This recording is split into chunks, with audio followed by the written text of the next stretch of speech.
আসলে মানুষ বলে যদি দেখে বাঘ তাহলে কাপড় খুলে হাঁট, কিন্তু আসলে এই সময় জিনিসটা সামনে সামনে না পড়লে কখনো অনুভব করা যাবে না। শ্রমিকদের জীবনে এতটা কষ্ট যে এই কষ্ট আল্লাহ কবে যে দিন ফেরাবে আল্লাহ পাকি জানে।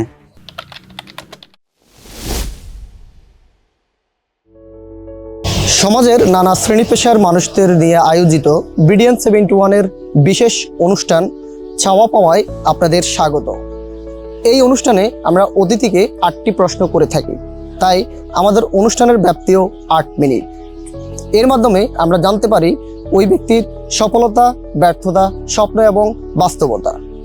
ইনক্লুসিভ 8টি প্রশ্নের উত্তর দিতে আজ আমাদের সঙ্গে রয়েছেন ইট ভাটায় কাজ করেন এমন একজন শ্রমিক। আপনাকে স্বাগত। প্রশ্ন যে আপনার জীবনে কি হবার ইচ্ছে ছিল? ছোটবেলায় যখন আমি মক্তবে মাদ্রাসা পড়তাম, সকালবেলা উঠে মক্তবে যেতাম, ওইখান থেকে তখন আমি পাঠশালায় পড়তাম। পাঠশালায় পড়তে পড়তে দেখা যাচ্ছে এখন প্রাইমারি স্কুলে পড়তাম। পড়তে পড়তে একটা স্বপ্ন ছিল যে একটা চাকরি বাড়ি আল্লাহ মিলায় কেমন। তো দেখা যাচ্ছে এই করতে করতে সংসার অভাব অনাটন, আব্বা খাটতে পারে না, এই জন্যই আস্তে আস্তে দেখা যাচ্ছে খাটা শুরু করলাম, কাজ করা শুরু করলাম।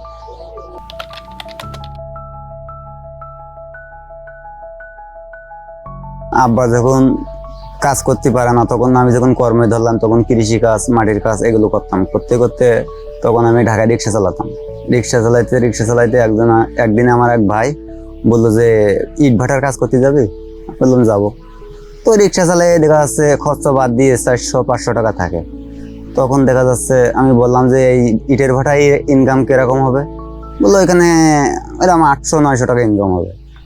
তো আমি বললাম তাহলে যাবো। বললাম আমি পারবো? নতুন নতুন গেলে তো একটু কষ্ট হবেই, কিন্তু আমি বললাম তোমরা যদি আমার পারায় না তাহলে আমি যাইতে পারি। তো গেলাম, যাই সেখান থেকে আমি ইটের ভাটায় কাজ করি। ইটের ভাটায় আমি কাজ করতেছি প্রায় 8-9 বছর ধরে ইটের ভাটায় কাজ করতেছি।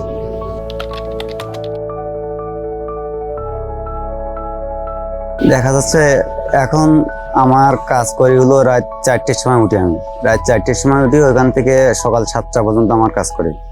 কাজ করার পরে ওইখান থেকে আমি একটু রেস্ট নিই, 1 ঘন্টার মতো খাওয়া দাওয়া করি, রেস্ট নেই। রেস্ট নেওয়ার পরে ওইখান থেকে সারাদিনের ভিতরে আবার প্রায় 4 ঘন্টা 4.5 ঘন্টা কাজ করা লাগে। দিনে করলেই আমার কাজ কমপ্লিট হয়ে যায়।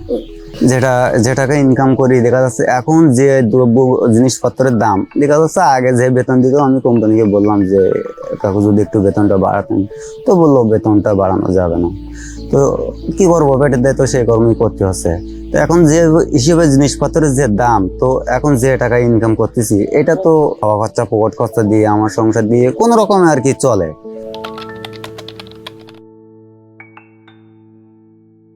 আমাদের এলাকায় অনেক মানুষ বিদেশে যায়, অনেক টাকা, প্রচুর টাকা ইনকাম করতেছে। তো বিদেশ যাইতে গেলে তো 4 লাখ 5 লাখ টাকা খরচা। তো আমার স্বপ্ন ছিল যে আমি এই যে কাজকর্ম করি এটা দিয়ে বাঁচাই যদি আমি একটু বিদেশ যাইতে পারতাম, তো দেখা যাচ্ছে হয়তো অনেক কষ্ট করি, যে বাংলাদেশে যে কষ্ট করি, তো বিদেশে যেয়ে মনে হয় একটু কষ্ট করলে আমি মনে হয় একটু কিছু করতে পারবো। কিন্তু এই টাকা তো আর এক জায়গায় করাও যায় না, বিদেশ যাওয়া হয় না। কিন্তু দেখা যাচ্ছে আমার স্বপ্ন ছিল এরকম যে আমি যদি বাংলাদেশে ঘুরে যে কষ্ট করতেছি, যদি বিদেশ যাইতে পারতাম, একটু কষ্ট করতে পারতাম, যদি 5টা 7টা বছর কি 10টা বছর কষ্ট করে আসতে পারতাম, তো দেখা যাচ্ছে বাকি জীবনটা বাচ্চা কাচ্চা সুন্দরভাবে মানুষ করতে পারতাম, বা মনে হয় বাকি জীবনটা আমি সুন্দরভাবে চলতে পারতাম। কিন্তু আসলে সে স্বপ্নটা আমার হচ্ছে না।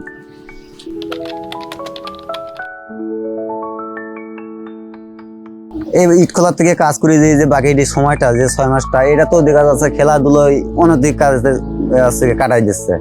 এই কাজটা দেখা যাচ্ছে এই সময়টা তোরা বাজে নষ্ট না করে তোরা কর্মের উপরে থাক, দেখা যাচ্ছে কিছু টাকা সঞ্চয় করতে পারবি, বা দেখা যাচ্ছে কিছু টাকা উপার্জন করে ভালোভাবে সংসারটা চালাতে পারবি।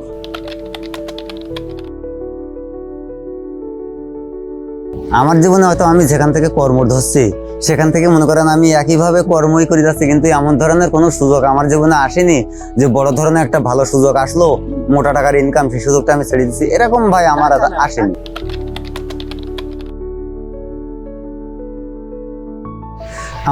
আমার প্রথমটা ইচ্ছে হলো যে আমার একটা ছেলে একটা মেয়ে। তো আমার সবচেয়ে বড় ইচ্ছা যে আমার ছেলে আর মেয়েটাকে মানুষের মতো মানুষ করতে পারি আমি এতটুক, এইটাই হলো সবচেয়ে আমার বড় স্বপ্ন। যে আমি যতটুক যেভাবে আল্লাহ আমার এই সুযোগটা আল্লাহ যদি আমাকে দেয়, তাহলে আমার ছেলে আর মেয়েটাকে আমি মানুষের মতো যেন মানুষ করতে পারি, এইটাই সবচেয়ে আমার বড় হলো ইচ্ছা।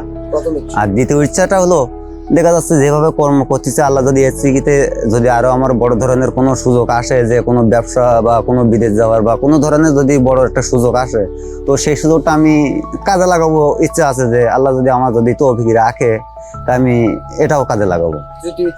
তৃতীয় ইচ্ছাটা হলো, দেখা যাচ্ছে সেটাও যদি না হয় আমার, তো দেখা যাচ্ছে যেভাবে আমি বাংলাদেশে পুরো কর্ম করতেছি, তো দেখা যাচ্ছে কিছু যদি আমার টাকা পয়সা কিছু হয়, বাড়তি হয়, সেটা দেখা যাচ্ছে হয়তো বাইরে আর না আসা চিন্তা ভাবনা। শেষ জীবনটা দেখা যাচ্ছে আমি বাড়িতে থেকে একটা কোনো ব্যবসা, ছোটখাটো একটা ব্যবসা করে বাকি জীবনটা কাটাতে, বউ বাচ্চা নিয়ে কাটাতে চাই।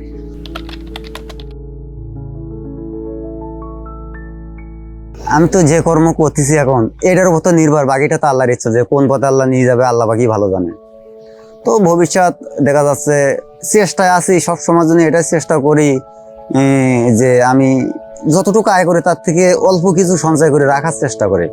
তো দেখা যাচ্ছে এরকম আমার একটা স্বপ্ন, সবচেয়ে আমার বড় স্বপ্ন, যে আস্তে আস্তে ধীরে ধীরে আল্লাহ পাক যদি কিছু টাকা সঞ্চয় করতে দেয়, আমার বড় ইচ্ছা আছে আমি একটা ছাদ দিকে একটা বাড়ি করব, আর একটা একটা মোটরসাইকেল হুন্ডা কেনার আমার একটা ইচ্ছা, সবচেয়ে বড় ইচ্ছা আমার এই দুটোই।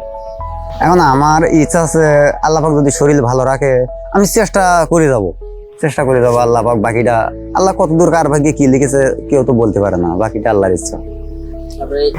যেমন কষ্ট স্বাভাবিক প্রতিটা মানুষের জীবনে, আমাদের মতো শ্রমিক যারা, তাদের প্রতিটা মানুষের জীবনে কষ্ট অবশ্যই। কেননা যে সারা এই যে রাত 4টের সময় থেকে উঠে আর এই যে দিনই 4 ঘন্টা, 4.5 ঘন্টা, 5 ঘন্টাও কাজ করতে হয়।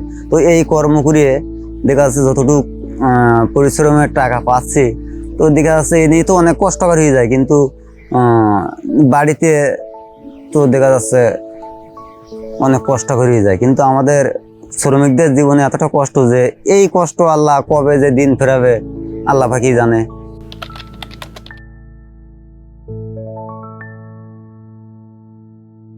যে যখন একটা মানুষ ধরে সুন্দরবনে, তখন ওই বাঘের যে স্মৃতিটা, মুক্তিটা যেমন থাকে, আমার মনে হয় ওই স্মৃতি মনে উঠলে আমার এখনো চোখের সামনে ভাসে, মনে হয় যে ওর যে আকৃতিটা আর ওর যে মুড যেরকম থাকে, যেভাবে বাঘের মুখ আছে, মুড থাকে অন্যরকম। সেই সময় ভয়ঙ্কর মানে কি, তার মুক্তিটা থাকে। চিড়িয়াখানার বাঘ তো দেখলে স্বাভাবিক মনে হয়, কিন্তু সুন্দরবনের বাঘ যখন একটা মানুষ শিকারি করে মানুষের গায়ে ঘাড়ের ওপরে পড়ে, তখন তার মুক্তিটা সম্পূর্ণটা ভিন্ন থাকে, না দেখলে কিছু অনুভব করা যাবে না। কিন্তু ওর এই মুক্তিটা, স্মৃতিটা এখনো আমার মানে যতদিন বাঁচবো, আমি মনে হয় আমার চোখের সামনে, যে এক জায়গার ভিতরে যদি 10 জন কি 20 জন মানুষ থাকে, কিন্তু বাঘ যাকে শিকারি করবে তাকেই ধরবে, টার্গেট মিস হয় না, যারা শিকারি করবে তারই ধরবে।